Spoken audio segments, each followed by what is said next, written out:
Welcome to the Four Corners series for Workers and Resources Soviet Republic. We're picking up on the 2nd of March 1915. And before we get into any gameplay, what I want to do is just give you a quick overview of the World War One in this situation. Now, I did get a comment about the length of the introduction on the previous video, so what I'm going to try and do is keep this introduction a little bit shorter. For anyone who isn't interested in this update, there'll be a timestamp appearing now. If you decided to remain, this section is going to consist of two parts. In the first part, I'm just going to talk about the situation on the Western Front, and then in the second part, I'll talk about the Eastern Front. And what I will say is, going forward, the focus will shift more on the Eastern Front and what's going on in Russia politically, because I think that is going to be more relevant to the series that we're actually playing. Now, the best way to describe the situation on the Western Front is stagnation, because the French and British Expeditionary Force were able to stop the Germans in the First Battle of the Marne just outside of Paris, and then the process of entrenching started, were literally to hold Germany before they could push them out of France within weeks. Although that was the idea. But what actually did happen is that both sides tried to flank each other by using trenches. So the result of that is the trench system grew in both directions.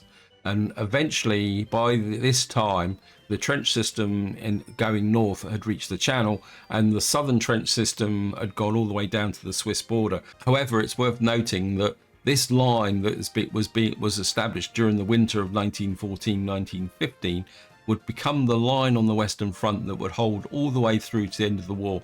Literally, what happened for the rest of the war was one side would push and gain a few hundred yards, if they're really lucky, a mile, only to be driven back to their original positions within a matter of days or even hours sometimes. So you had this kind of push backwards and forwards. So what effectively evolves in the West is an aggressive defensive war, is probably the best way to describe it. That became the pattern for the war. But the last thing I want to talk about on the Western Front was something that would eventually cause nearly as many casualties as the actual fighting during this period. And when I say casualties, not necessarily deaths, although thousands of men did die from it, and that is trench foot. Now, trench foot is an effect of when someone stands in water for very long periods of time, and especially in dirty socks. And what happens is, I don't know if any of you sit in the bath, you see your feet wrinkle. Well, this trench foot is an extreme version of that. What actually happened was, because the trenches were full of water because of all the rain and the mud, it became very serious conditions, and thousands of troops went down with it, and many lost both their feet, and quite a few did die from the infections that were caused by it. And that is the reason why even today, if you join the army, you'll find that the army has a bit of an obsession with soldiers making sure they keep their feet dry and always putting on clean pairs of socks every day.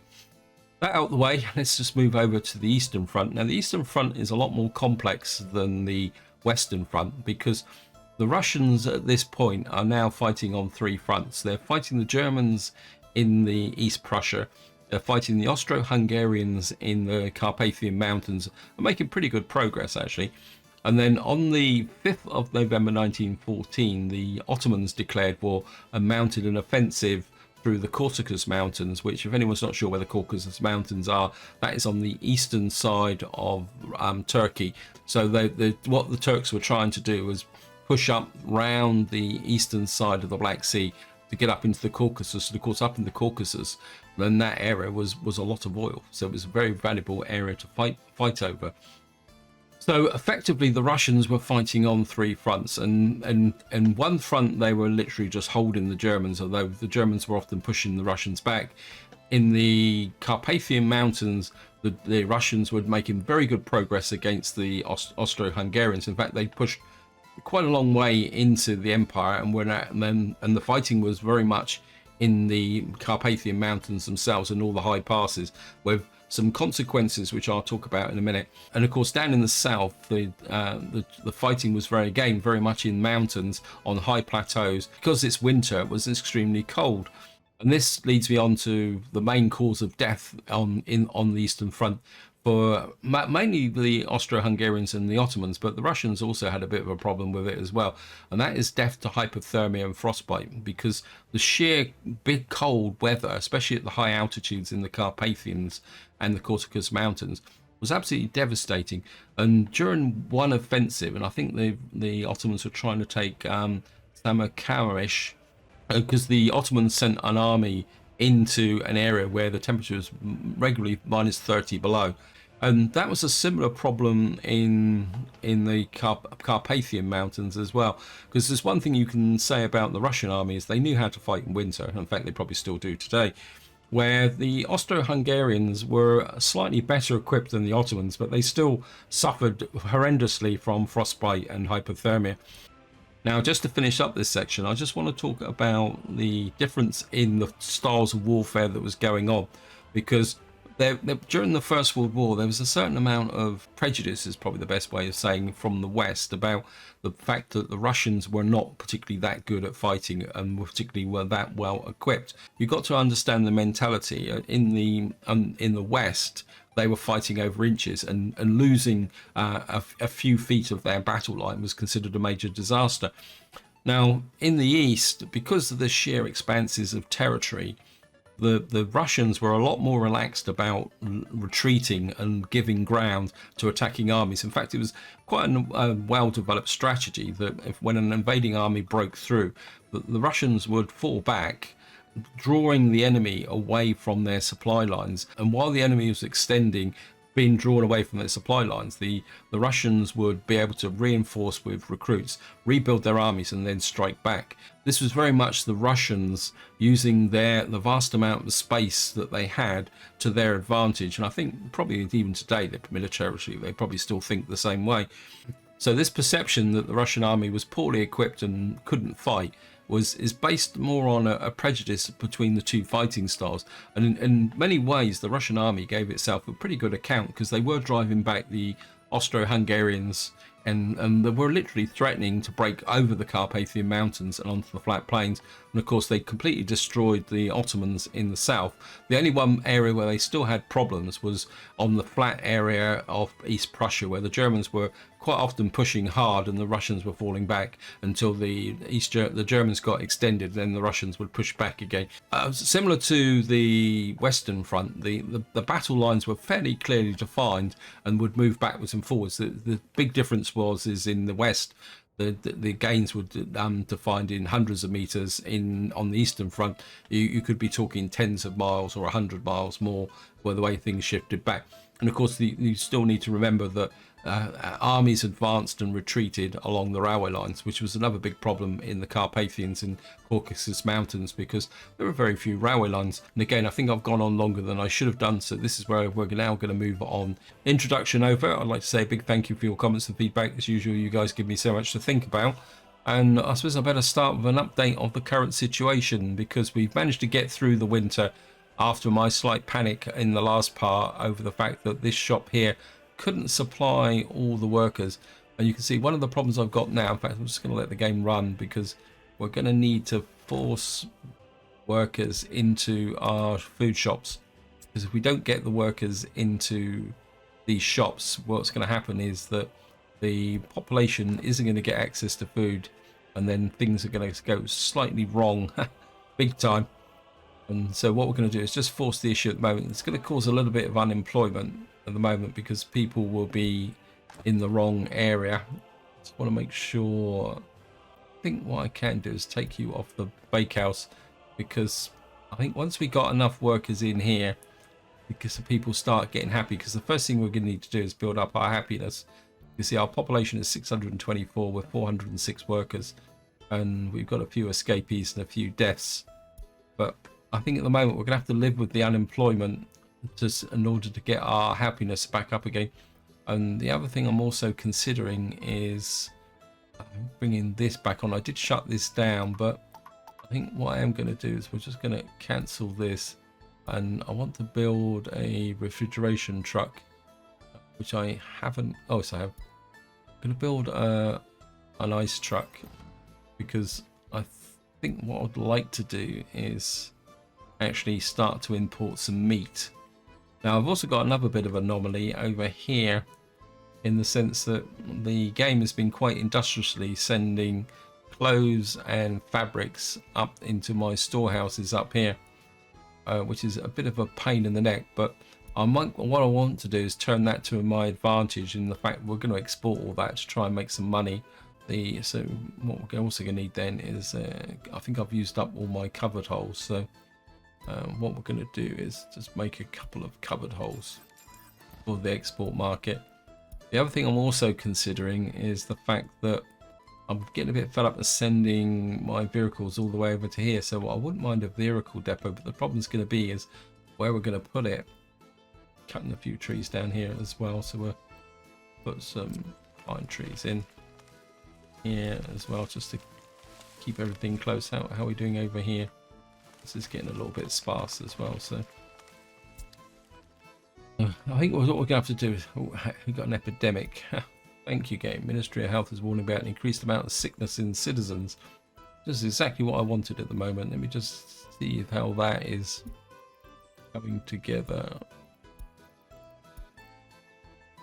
Yeah, so we've got some sickness, but hopefully our doctor's surgery will be well manned. Over here, of course, losing the population is going to slow up this process as well.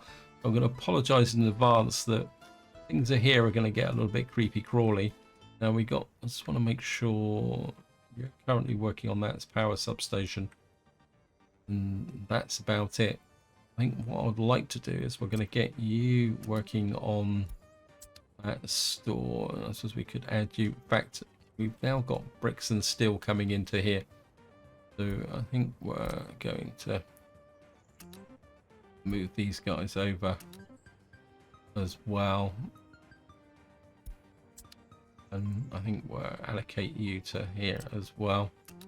We're going to kind of get everybody a bit focused on what they need to do. And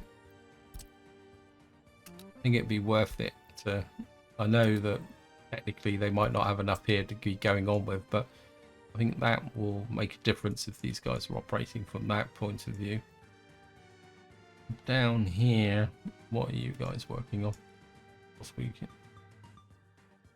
You're just working on this as well. We certainly need to put you onto there.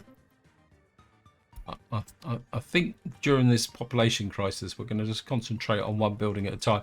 I know it's going to slow up the build of this area, but I don't feel that we've got a lot of choice. In fact, let's just now this section of road's finished, we can put this in as well. And let's see what my roadie crews are doing. How are you doing? You're really working on that and that and that. I think you've got enough to be going on with. And the bulk guy, what are you working on? You're delivering to there, there and there. I think that's probably enough to be going on with. I mean, I'm starting to wonder whether putting this in here was a bit of a mistake, but I think if it's once it's built, it's built. It's going to make a big difference going forward. I mean, I was considering building new houses here, but of course there's not much point now. We've got 154 unemployed workers. You're unspecified. Let me just see. New Hope shop. I think what we need to do is remove you from there, because we need to get as many of our workers kind of into here. Goods are selling. We got food, haven't we? So we got the food there. Still got quite a lot of workers. Let me just check the allocations here. Because of course the lower population now has changed. I would like to keep the workers in there for the moment so that we got the New Hope bus stop. I'm certainly going to remove you from there. Okay, go where they feel. Go where you feel. Right, everyone's kind of got some work here. Now I did reduce the working population, so I think what I'm going to do is just push them back up again. Because I wanted everyone working in the food area. But I think if the population is running a little bit higher, or we've got unemployed workers, we do need to get them in here. I think these guys are max, aren't they? Yep. You should be max as well. Whoops, not you there. Shopmaker. Of course, we've got. I think I reduced this down. I think we can increase you again. And how about the? We'll put you back to max. What that should do is, yeah, it's starting to pull in the unemployed now. Because one thing we do need to do is make sure everyone is working.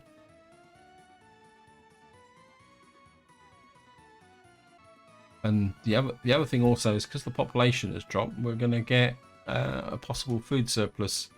So we're going to need to make sure that we still got 157 tons in 70 tons in there.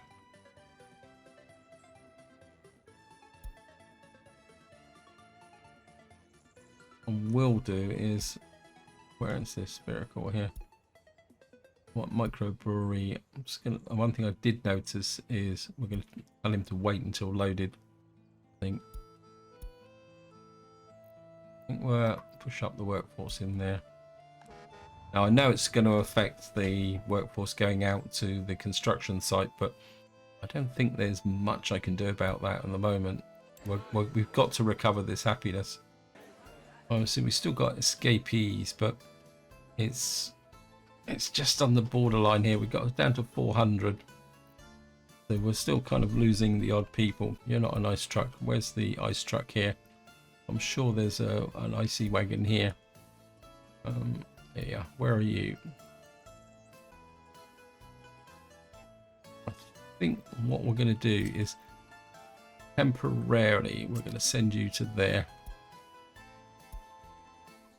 And what we can do is get him to actually import meat for the moment until we get the ice truck delivered here. Right, we've got a 2 covered horse here. You need to go to there. We definitely need a vehicle depot somewhere. I think I'm going to put one in about here. Vehicle road depot. Put a wagon depot. Get a wagon depot in about here. Oh, thank you, game. I don't want to do that. Is there anywhere I can just drop one in very quickly about there? You need gravel and boards. Okay.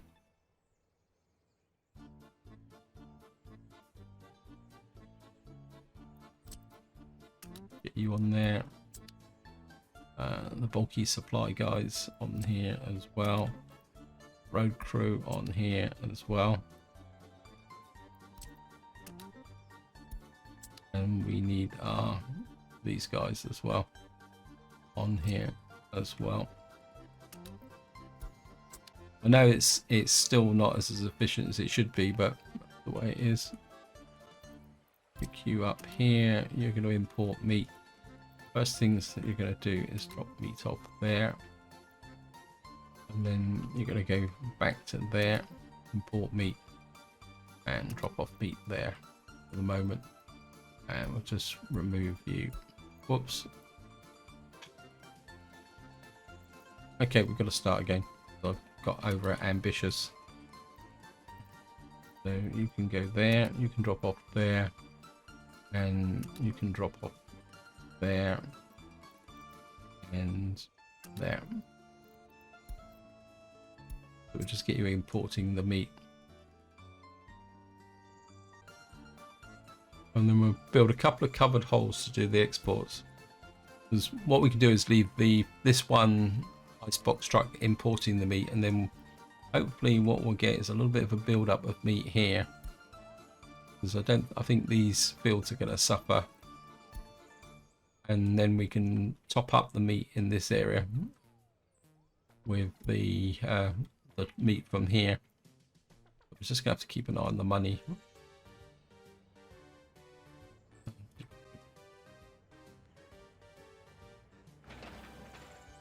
This needs 2.9 tons of gravel.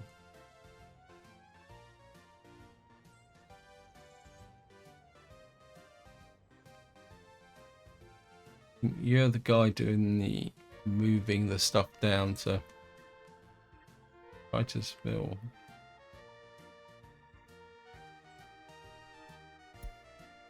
Just wondering whether I should be pushing some crops. It's a long way for these guys to go, but I just don't feel that maybe these could actually... New Hope food storage. I'm just wondering if I can add you to there. And you can unload. I think if I can empty one of these silos and send it down to here, that will keep this going and we'll be able to offload stuff like that. So we're getting a little bit of meat coming in now. And what that should do is help improve the situation there. You guys should be... What I'm going to do is push this up to 90% now. Because you guys have got nothing else to do. And we might as well try and fill this up as to a reasonable amount. But at the same time, I don't want to drain all my money out. Because we've got to keep an eye on that money there. And then we can... But in this area, alright, so if we can get this built, I'm trying to think of a build order here. We got the shop. We actually need a distro office up here as well, don't we? So we got this office here. We can use to. We've got a couple of covered holes in here, and these are distributing the food to here. And what we could do is start putting some food out to there. In fact, we could probably do that actually. We've got a bit of a food surplus, so if we're going to run the risk of fire, but I think if we come to there and we're going to drop off food there.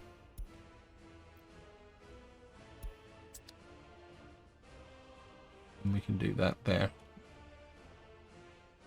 But eventually we'll build a distribution office along here. But if we can get some food into here, kind of like a preparation is probably the polite way of saying it. And that's 15 tons of food. We don't need 15 tons of clothes. About 6 tons of...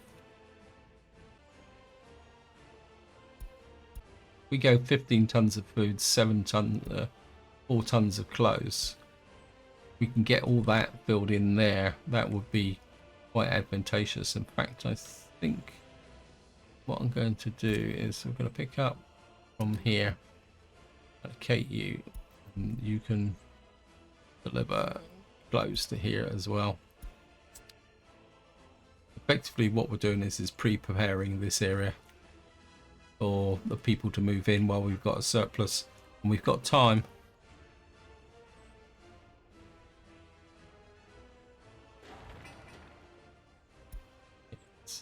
Problem's going to be is workforce, because at the moment we don't have a lot of spare workforce, and I'm trying to think. We've got a lot of workers around here. We've got 53 workers in here. New Hope Quarter food store, and that's probably keeping I think if we remove this now, because everyone's getting a little bit happier, and I think what we'll do is we'll allocate you to there, but at least we get some workforce into here who can then help with the building. You know, I don't really want to bring in new residents. I mean, I'd like to recover the population the hard way. So these guys have woken up now because we've got a little bit of workforce coming into here, which should help.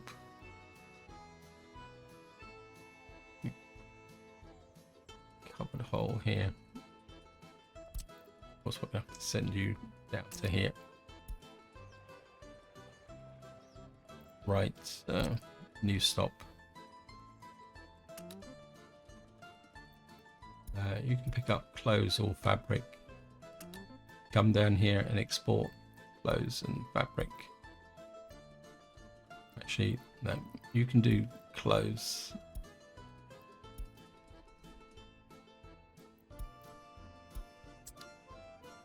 And what we can do is just export the 6 tons of clothes in there. Where have you gone? Yeah, we'll do it one at a time.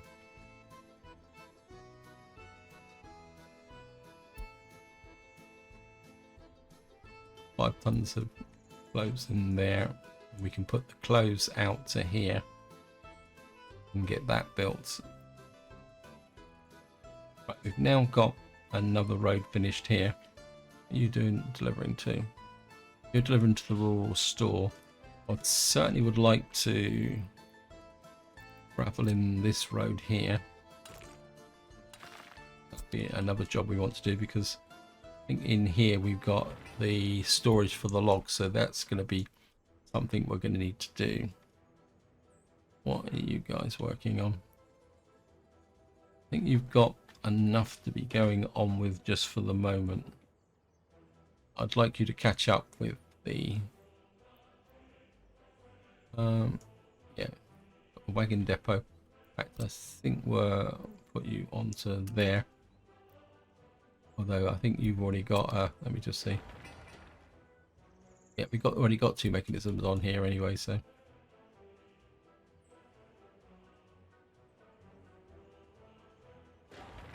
this guy's got a mechanism as well, so we can. So if I can get this Wagon Depot built, that done, I think we'll make one more covered hole.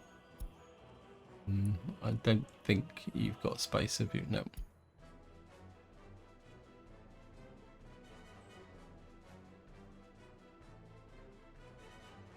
mean, there's part of me that says put a concrete plant out here as well, but I think if I'm going to put a concrete plant out, we're going to build a proper or a bigger concrete plant down here.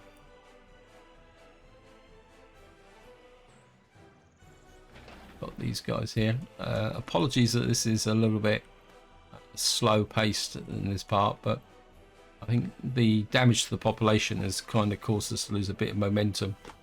Actually, I've kind of not been paying attention to my farming. Yeah, I think we may have to fall back on reserve crops as well. About here, everything is growing, so we're okay. That's the population, 398. So was population's still dropping a little bit. How's the deaths? We've got no escapees, but we've got no births either. The happiness is rising because we've got the meat coming in now. Right, we've got the ice box here. Wondering. Right, your job is going to be a bit to pick up from here. Deliver to here. Just notice that there's a truck in here. What are you doing?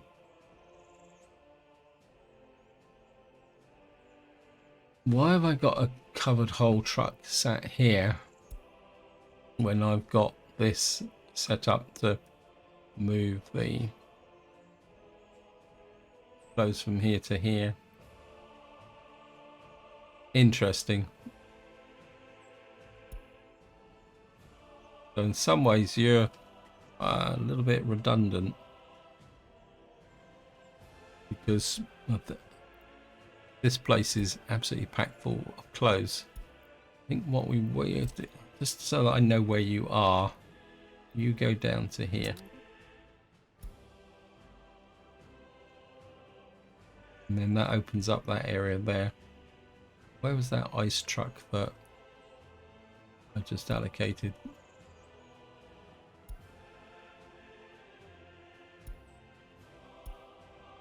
What we'll do is we'll just put him on wait until unloaded.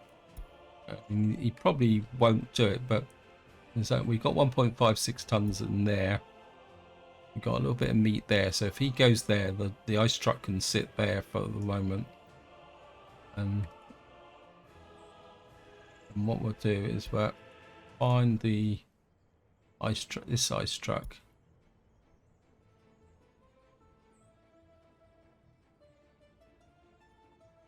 We got this ice truck. Why are you picking up?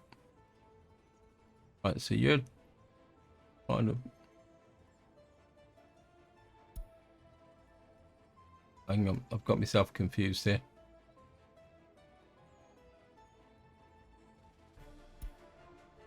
That one. This one.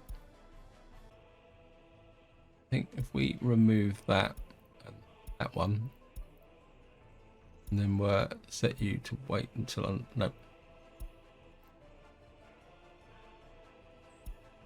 And then this guy can deliver meat to here. Bit worried about that. Lower money. I think at the moment we're just going to spend the money to get our happiness up as high as possible so that we can turn this population decline around.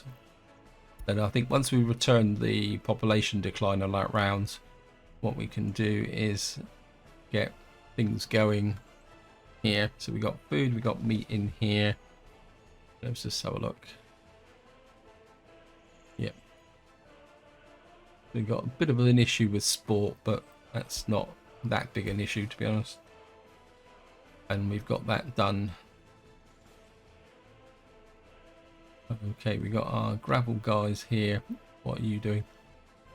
You're working on the Wagon Depot. I think you guys can start to work on that now. We can get that done. How's the roadie crew going? I think you can work on this new road here as well. So maybe this part's going to be a road laying session. I think once this is finished, we can put the hook road into here.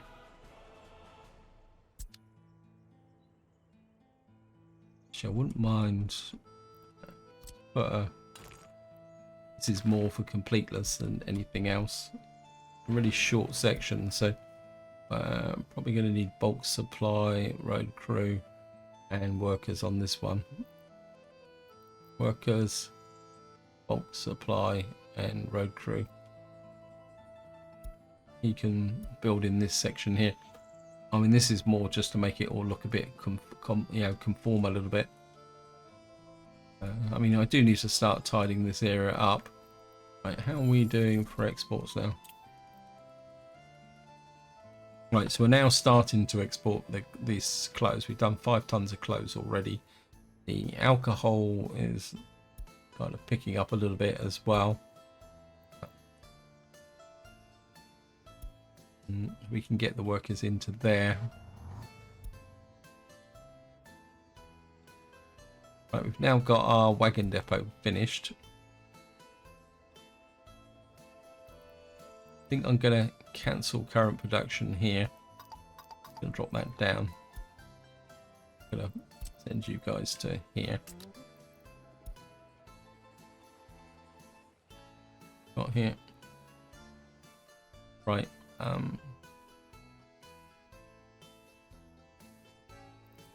think what we're going to do is get this guy to rip out the clothes and fabric from here. So we're just going to you up there, and we'll set you to both clothes and fabric, and we're just going to export clothes and fabric from there, and just remove you.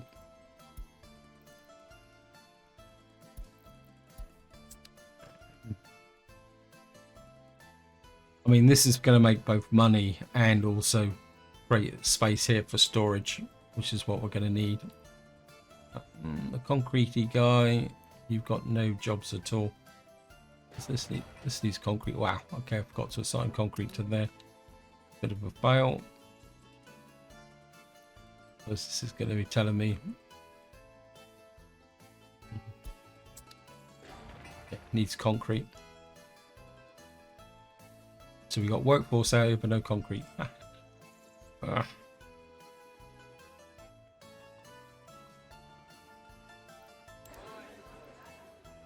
Right, we're back to 400.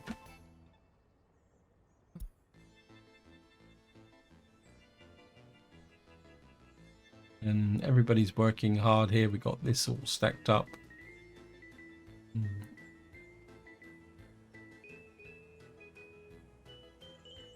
The gravel's coming in as well. We just see what these guys are working on. Right, you're working on the rural store. I'm just wondering whether we can get you started on something else as well. Maybe we'll start putting in some accommodation here. I think maybe if we get a little bit of accommodation in, we might be able to, how can you say,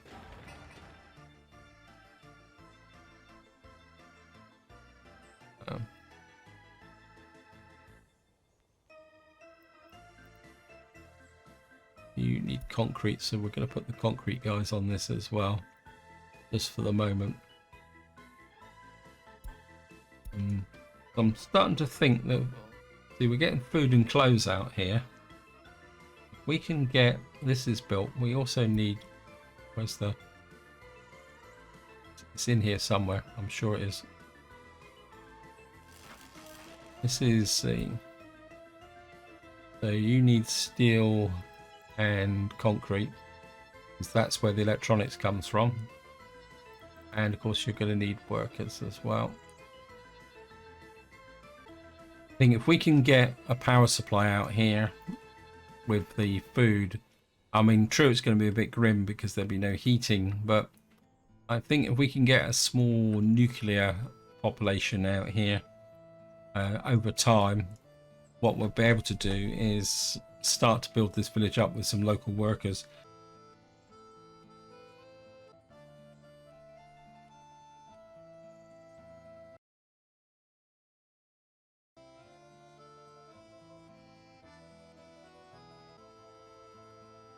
But we've shipped out all the clothes. I'll find the guy who's, oh yeah, you just flip for you to fabric, so you're exporting the fabric. You've shipped out all the clothes, and we got, I think what we're going to do is push this to 100%. No, because I mean, these guys are just churning out the clothing anyway.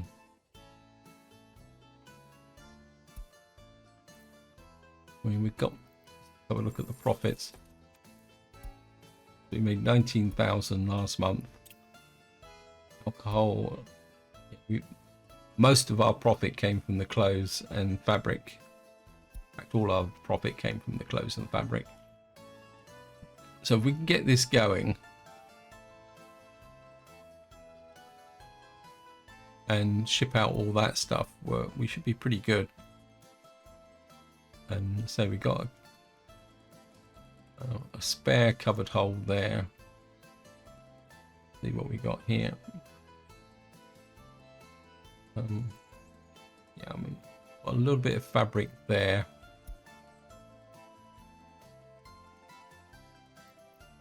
Just what these guys have got.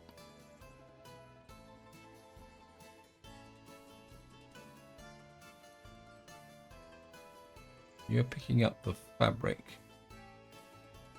I think we're going to push this up to 90%. We might as well fill this up because we've got the spare crops. I think also if we get a nice supply of fabric in here, we can actually, maybe 90% is a bit too high. Maybe we'll drop this to, where are you?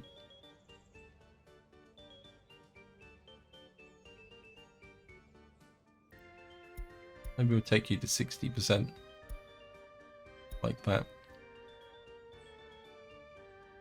I think what I've got a feeling what I'm going to need to do is sort some of these distribution offices out. They've got a little bit mixed up, so they may be a problem. Actually, what are you loading out to here? You're 90%, you're 90%. So we've got 11 tons of steel out here. And kind of wondering,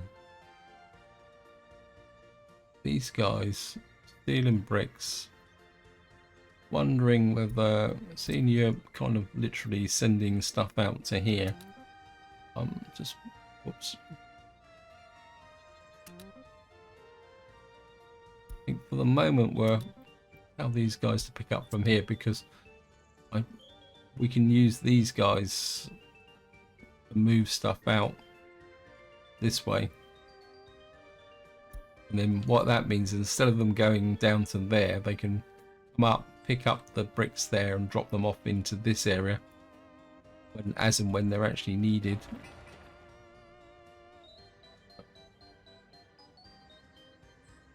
You just add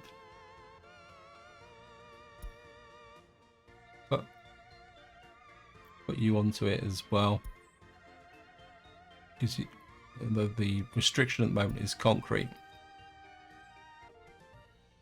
Maybe we need more. Actually, let's see how well the concrete is going over here.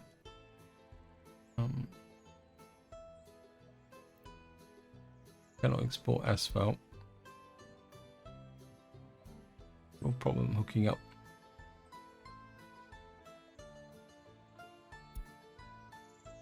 So that's okay, but I am wondering if we could get the gravel production going here. Right, I've seen I've got literally nothing else to do. Let's see if we can work out where our gravel quarries are going to be.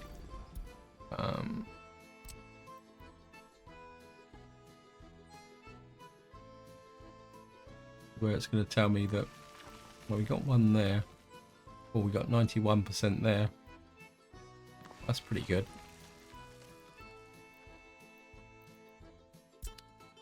And what I have to do is bring out road through there.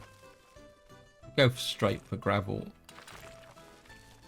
and then we'll hook you up to there. Of course, what we'll need to have out here is a power supply.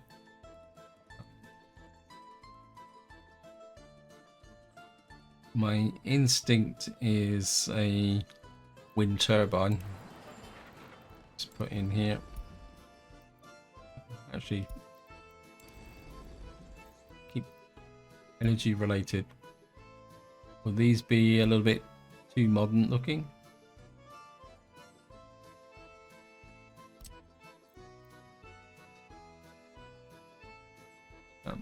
How much do these produce?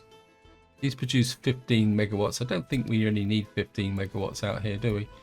So if I come in here, power plant, and say, for example, we put out, say, a wind turbine there,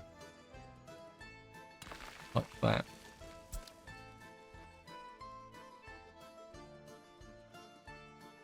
Thank you, game. And then what we can do is build the road out to here, get the gravel coming in here, and I wouldn't mind something with a little bit more capacity as well, battery wise. Is there anything we can do to process gravel that's a bit more bigger than just the rock crusher? This is where it can become a bit problematic, in the sense that we just come back to here, start from the beginning. Calcium furnace, factory, wood pitch, concrete. Small cement plant, clothing.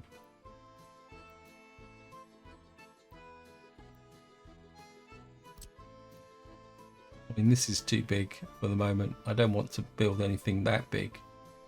Charcoal. Got something here. It's 82 tons of put it this side with a loading bay. Now this is an output bay, isn't it? We could put it... Right, what I'm going to do is just have a quick run through here and see if I can find something that's a bit more suitable. Okay guys, I've gone all the way through. I just thought I'd show you this. This is a new mod from Novu. It's actually a vineyard, but we're not going to be putting a vineyard in.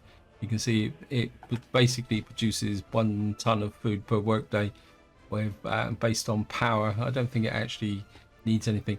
So what we're down to is the rock crusher here, which produces 8 tons of gravel, but I think I would like to get something a little bit bigger than that, because we're going to have 2 quarries here feeding into this, and this is actually will only produce 8 tons of gravel per day.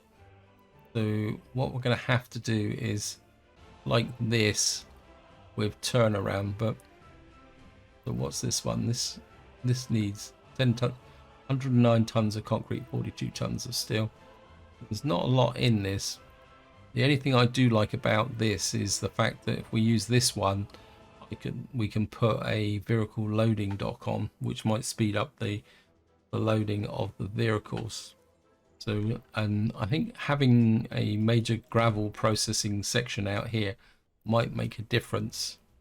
So I think if we can get this built here, I'm going to go for it. We're just going to put this in here. I'm not going to connect up the road straight away. Okay guys, welcome back. This has been a little bit of a painful process, leveling out this area.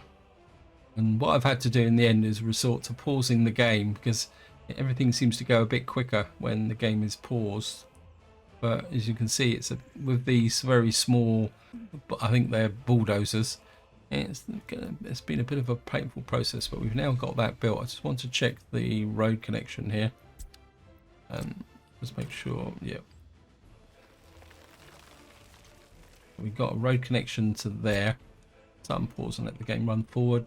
We're only on the 13th of July, and what I would like to do here is we're going to put we have to use a normal small aggregate store here. And of course that's going to need leveling as well, so we'll just have to pause the game again. In fact, we could probably just join it into that junction that's coming in there, but if I could get that, say like that, something just slightly angled.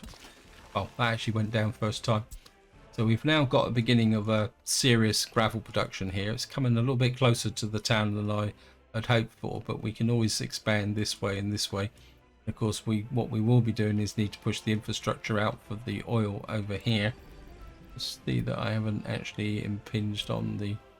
Yeah, the oil is... Oh, we got a little bit of oil here, but we could put a pump jack here, which we could... So we could, building the road out here, could be... We could turn this to our advantage. We can get 19% production there. We can get 10% production there. So in some ways, this road coming out here will be quite advantageous. So I think what we're going to do is just come out to here and get that built as well. Just let the game run forward.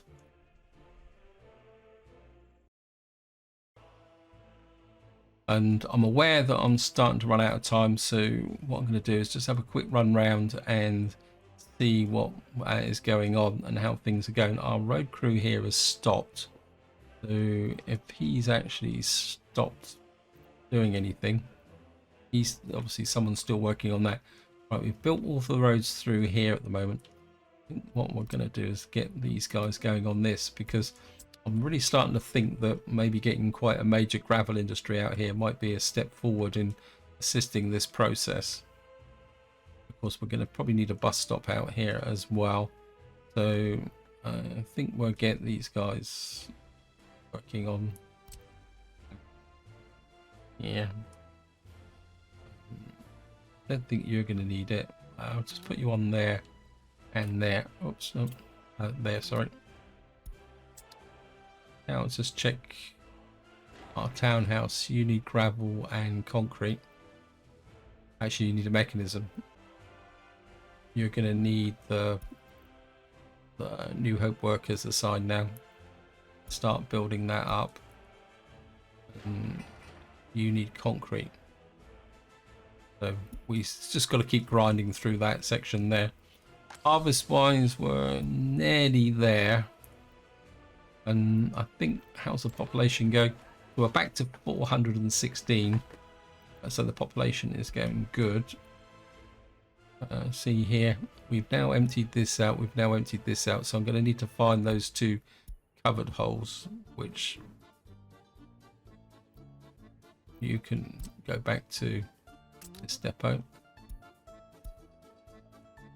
There's nothing out here for you to pick up. And we're going to need to find the covered hole that's associated with this as well. Oh, so many of them.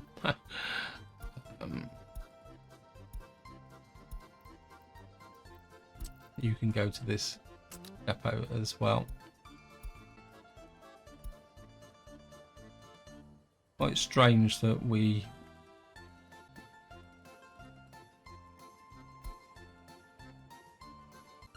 so we've got that sorted out. We've got a lot of meat in here now. No meat in here. But what's going on here? We got no meat delivery here, but we got a massive meat delivery here. I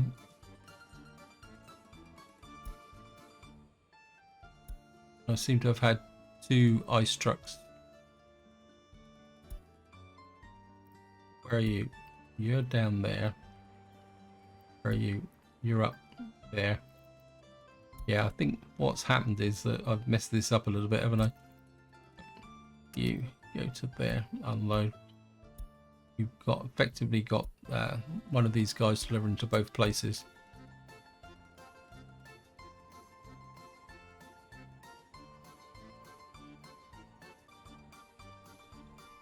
Just increase the workforce here a little bit. Smidge that up a little bit. Now the population is happy. They've got food. They've got a reasonable amount of clothes. We've got clothes flowing, and we're building up again. So we've managed to turn the situation around, and I think this will be a good point to stop. So this is where I'm going to leave it. Hope you enjoyed the episode. Hope you found it interesting. In the next part, we're just going to have to carry on trying to put together this area here. We've got some clothes and some food in here as well, ready to go. We can continue building up our small village here, possibly get the work towards getting the gravel production online, and of course once this road's out, we can start seriously thinking about some oil production as well, which will give us fuel. But until next time, whatever you do, enjoy your gaming.